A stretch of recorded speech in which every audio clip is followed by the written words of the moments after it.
Mi nombre es Samuel, y aunque no lo parezca, no siempre fui el hombre que muchos temen. Mi vida comenzó en un pequeño pueblo en las montañas, un hogar donde las carencias eran el pan de cada día, pero donde aprendí a valorar las cosas simples, el sonido del río al amanecer, el aroma del maíz recién molido y la calidez de un hogar humilde. Todo cambió cuando conocí a Valeria. Ella era la hija del hombre más rico de nuestro pueblo, don Eugenio, dueño de tierras y ganado. Valeria no solo era hermosa, con su cabello negro como la noche y ojos tan profundos como un pozo de secretos, sino que también tenía una personalidad fuerte y una lengua afilada. Desde el momento en que la vi en la plaza del pueblo, supe que mi corazón le pertenecía. Sin embargo, yo era hijo de un campesino. Mi ropa siempre estaba desgastada, mis manos marcadas por el trabajo duro, y mi futuro, imitado. Sabía que conquistar a Valeria sería un desafío, pero la juventud me hizo valiente, quizás demasiado. Pasé meses acercándome a ella. Le llevaba flores silvestres, le ayudaba con las cargas del mercado y le contaba historias mientras caminábamos por los senderos. Por un tiempo, creí que había logrado tocar su corazón. Incluso llegó a reír conmigo y aceptó uno de los collares que tallé con mis propias manos. Pero todo se derrumbó el día que decidí confesarle mis sentimientos. Era una tarde de fiesta en el pueblo. La música llenaba el aire, y las luces de los faroles iluminaban la plaza. Me armé de valor, me acerqué a Valeria y, con voz temblorosa, le confesé mi amor. Ella me miró fijamente por unos segundos, y luego estalló en una risa cruel que pareció detener el tiempo. «¿Tú?», dijo entre carcajadas. «¿Un campesino pobre como tú pretende que me fije en él? Samuel, lo que tú necesitas no es amor, es un baño y una vida mejor». Su voz resonó en toda la plaza, y sentí las miradas burlonas de los demás clavándose en mí. Valeria no se detuvo ahí. Se encargó de ridiculizarme frente a todos, mencionando mis harapos, mi falta de educación y mi insignificancia. Fue como si me arrancara el alma y la pisoteara frente a mis ojos. Aquella noche no dormí. El dolor de su rechazo no era nada comparado con la humillación pública. Mi dignidad estaba rota y mi corazón lleno de rencor. Mientras me revolcaba en mi miseria, una idea oscura comenzó a germinar en mi mente. Recordé a doña Celeste, una anciana que vivía en las afueras del pueblo, sola en una cabaña rodeada de plantas extrañas y animales nocturnos. Los rumores sobre ella eran abundantes. Algunos decían que era una curandera, otros afirmaban que practicaba brujería. A esas alturas, no me importaba que fuera, siempre y cuando pudiera ayudarme. Al amanecer, con el corazón envenenado de odio, caminé hasta su cabaña. La puerta se abrió antes de que tocara, y ahí estaba doña Celeste, con sus ojos de un amarillo inquietante y una sonrisa que parecía leer mi alma. «Te estaba esperando, Samuel», dijo con una voz que me heló la sangre. «Sé lo que quieres, y también sé lo que te costará». El interior de la cabaña de doña Celeste era un lugar que parecía existir fuera del tiempo. La penumbra dominaba el espacio, rota solo por la luz tenue de velas colocadas en esquinas estratégicas. Había frascos con líquidos de colores, hierbas secas colgando del techo, y un olor penetrante a incienso y algo que no logré identificar. Doña Celeste se movía con una calma inquietante, como si ya supiera cada uno de mis pensamientos. «Dime, muchacho, ¿qué es lo que buscas?», preguntó mientras colocaba una olla de barro sobre las brasas. «Quiero que ella pague», respondí, con un tono tan frío que apenas me reconocí. «¿Pagar por qué?», insistió, con un brillo perverso en sus ojos. Mi mandíbula se tensó. La imagen de Valeria riéndose de mí, rodeada de los murmullos y risas de los demás, estaba grabada a fuego en mi mente. Me humilló. Quiero que sufra como yo sufrí. Quiero que aprenda lo que significa perderlo todo. Doña Celeste rió suavemente, como si mis palabras fueran las de un niño contando una fantasía. Luego me señaló una silla vieja y me indicó que me sentara. Lo hice, aunque cada fibra de mi cuerpo me gritaba que saliera corriendo de ese lugar. Hay muchas formas de hacer que alguien pague por sus pecados, Samuel. Pero todas tienen un precio. ¿Estás dispuesto a pagarlo? Asentí sin dudar. Mi rencor era más grande que cualquier advertencia. Ella comenzó a trabajar. Recogió hierbas, las trituró en un mortero y vertió el polvo resultante en la olla, junto con líquidos de frascos que no tenían etiqueta. Mientras lo hacía, me hacía preguntas sobre Valeria, su edad, su aspecto, sus costumbres. Cada respuesta parecía alimentar el fuego de la olla, que cambiaba de color con cada ingrediente añadido. Finalmente, me entregó un pequeño amuleto, un colgante hecho de hueso con inscripciones que no reconocí. Me explicó que debía enterrarlo bajo el árbol más grande del terreno de Valeria.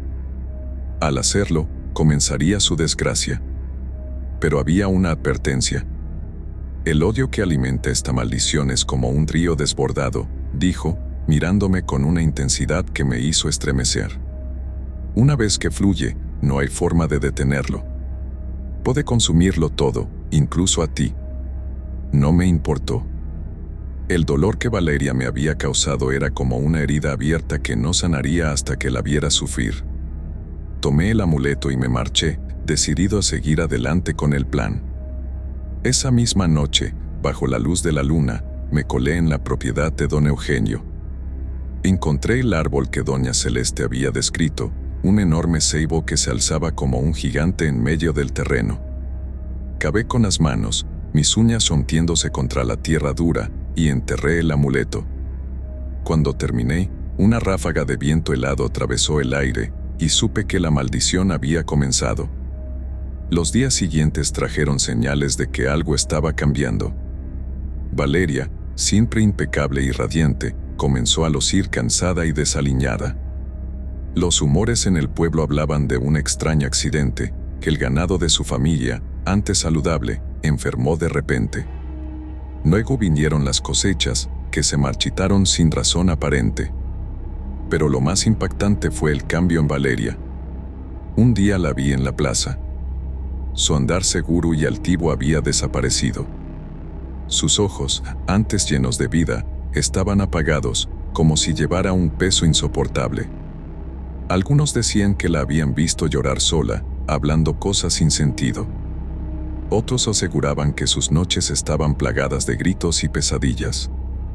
Sentí una satisfacción oscura al verla así, pero no duró mucho. Algo no estaba bien. Mi cuerpo comenzó a sufrir las secuelas de mi decisión. Al principio eran sueños extraños, con figuras sombrías que me rodeaban y susurraban mi nombre. Luego vinieron las señales físicas, cansancio, fiebre y un dolor en el pecho que no desaparecía. Regresé con doña Celeste, buscando respuestas. Cuando crucé la puerta, ella me miró con una sonrisa que era cualquier cosa menos amable. ¿Ahora entiendes el precio?, me dijo, mientras se volvía otra de sus ollas misteriosas. El odio no es algo que puedas usar sin pagar las consecuencias. Lo que le hiciste a Valeria está regresando a ti. Pero tú dijiste que esto la haría sufrir a ella, no a mí. Grité, sintiendo la desesperación apoderarse de mí. El odio no distingue, Samuel. Tú lo alimentaste, y ahora se está alimentando de ti. Sus palabras me dejaron helado. Lo que había comenzado como un deseo de venganza se estaba convirtiendo en mi peor pesadilla. Salí de la cabaña de doña Celeste con el peso de sus palabras hundiéndome más en mi miseria. Cada paso que daba hacia mi casa parecía llevarme más lejos de la realidad que conocía. El viento susurraba mi nombre, y sombras danzaban en los rincones de mi visión. No podía dormir. Cada vez que cerraba los ojos, veía figuras oscuras que se cernían sobre mí, reclamando algo que yo no entendía. Valeria también estaba cambiando. Los rumores en el pueblo ya no eran solo sobre la caída de su familia, sino sobre su deterioro mental. Algunos decían que la habían encontrado de rodillas frente al ceibo, gritando cosas sin sentido y rasgándose la piel. Otros aseguraban que había intentado incendiar la casa de su padre en un arrebato de locura. El pueblo empezó a murmurar sobre maldiciones. Nadie lo decía abiertamente, pero las miradas furtivas y los cuchicheos eran suficientes para que yo supiera que sospechaban de algo fuera de lo común. Yo, por mi parte, estaba atrapado en mi propio infierno. El dolor en mi pecho crecía con cada día, como si un peso invisible me estuviera aplastando desde adentro. Mi piel comenzó a oscurecerse en ciertos puntos, como si la sombra que veía en mis sueños estuviera marcándome. No podía comer ni trabajar, todo en mi vida estaba desmoronándose tan rápidamente como la de Valeria. Desesperado, volví a la cabaña de Doña Celeste. Esta vez, no esperó a que hablara. «Sabía que regresarías», dijo, sin siquiera mirarme. «Siempre vuelven. Por favor, ayúdame», suplicaba, mi voz quebrada por el miedo y la fatiga. «Dime cómo detener esto». Ella se giró lentamente, sus ojos amarillos clavándose en los míos.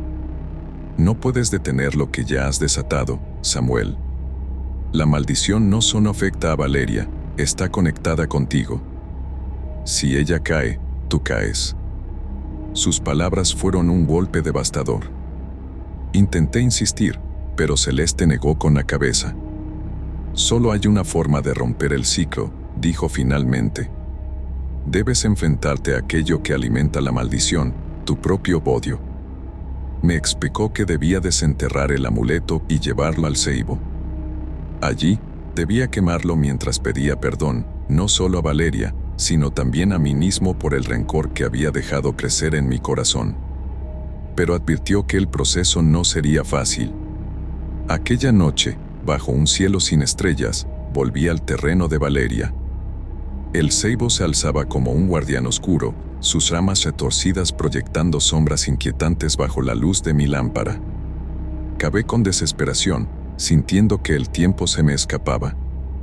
Finalmente, mis manos encontraron el amuleto. El momento en que lo sostuve fue como si el aire se congelara. Una risa burlona resonó en mis oídos, aunque estaba solo. Mi cuerpo se paralizó, y la sensación de unas manos invisibles presionando mi pecho volvió con fuerza. Reuniendo todo el valor que me quedaba, coloqué el amuleto en el suelo frente al ceibo y encendí un fuego.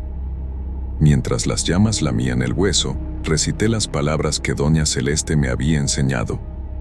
«Perdono, y me perdono. Libero este rencor y devuelvo todo lo oscuro a donde pertenece». El fuego creció violentamente, iluminando el árbol y las sombras a su alrededor. Sentí una fuerza indescriptible que parecía arrancar algo de mi interior, como si un peso inmenso me dejara de golpe. Caí de rodillas, agotado. Cuando las llamas se apagaron, supe que algo había cambiado. El aire era más ligero, y el dolor en mi pecho desapareció. Pero no todo había terminado. Al día siguiente, el pueblo habló de un extraño suceso. Valeria había despertado en su casa, como si nada hubiera pasado, aunque no recordaba los eventos de los últimos meses. Su familia comenzó a recuperarse lentamente, aunque el ceibo, donde había enterrado el amuleto, apareció completamente seco, como si algo lo hubiera consumido desde adentro. Por mi parte, decidí dejar el pueblo. No podía enfrentar las miradas de quienes sospechaban de mi implicación en los eventos. Sabía que mi vida jamás volvería a ser la misma. Aunque la maldición había sido rota, las marcas invisibles que dejó en mi alma permanecerían para siempre, recordándome que el odio puede consumir incluso al más inocente si no se le detiene a tiempo. A veces, en las noches más oscuras, todavía escucho su risa, como un eco lejano de un pasado que intento olvidar.